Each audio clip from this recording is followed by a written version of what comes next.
Assalamualaikum warahmatullahi wabarakatuh. Perkenalkan, nama saya Wahyuni dari Prodi Administrasi Publik. Saya akan menjelaskan materi pertama, yaitu klasifikasi data. Ada 5 klasifikasi data, yaitu sumber data, cara memperolehnya, waktu pengumpulan, jenis, dan sifat data. Pertama yaitu sumber data.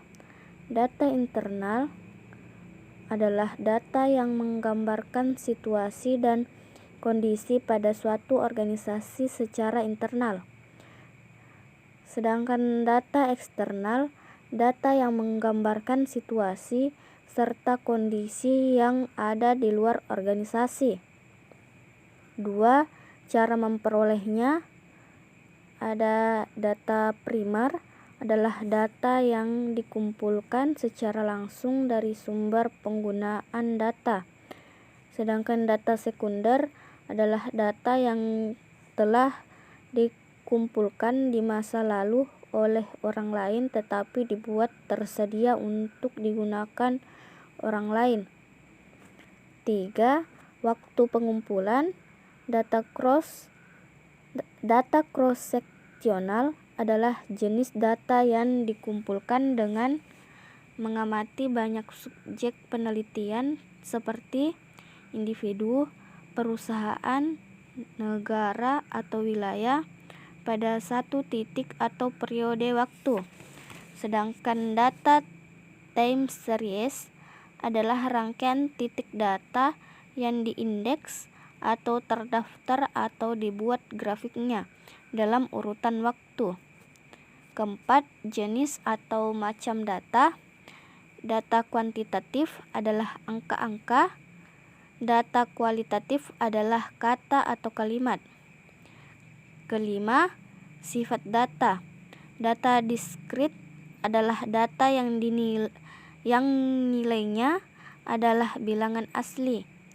Sedangkan data kontinu adalah data yang nilainya ada pada interval tertentu atau berada pada nilai yang satu ke nilai lainnya. Nilainya bisa berupa pecahan. Materi kedua yaitu populasi dan sampel. Pengertian populasi menurut para ahli. Pertama, menurut Jamaluddin Ahmad, populasi adalah wilayah generalisasi yang terdiri dari objek atau subjek yang menjadi kualitas dan karakteristik tertentu yang ditetapkan oleh peneliti untuk dipelajari dan kemudian ditarik kesimpulannya. Menurut Sugiono, populasi adalah suatu wilayah yang sifatnya general yang terdiri subjek ataupun objek dengan karakteristik tertentu. Sedangkan menurut Ismianto, populasi adalah keseluruhan subjek atau totalitas subjek penelitian yang dapat berupa manusia, benda, atau suatu hal yang di dalamnya dapat diperoleh dan dapat memberikan informasi atau data penelitian. Sedangkan pengertian sampel adalah sebagian dari populasi yang diambil sebagai sumber data dan mewakili seluruh populasi. Adapun keuntungan menggunakan sampel, pertama, memudahkan peneliti untuk jumlah sampel lebih sedikit dibandingkan dengan menggunakan populasi.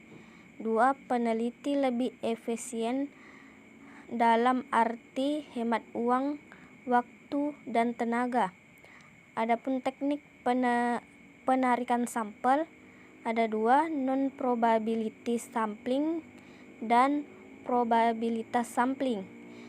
Non-probability sampling adalah teknik pengambilan sampel yang tidak memberi peluang atau kesempatan sama bagi setiap unsur atau anggota populasi untuk dipilih menjadi sampel.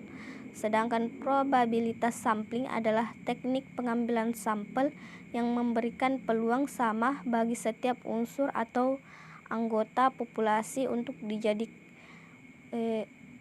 dipilih menjadi sampel.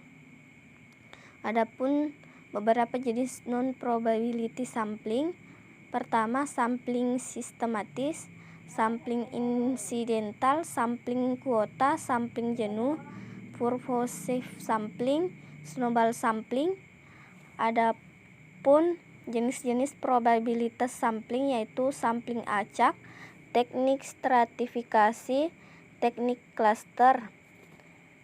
Menentukan ukuran sampel. Arikanto menyatakan bahwa apabila subjeknya kurang dari 100 maka seluruh populasi menjadi sampel peneliti, tetapi jika subjeknya lebih dari 100 maka dapat diambil 10-15% atau 15-25%. Sekian dari presentasi saya. Wassalamualaikum warahmatullahi wabarakatuh.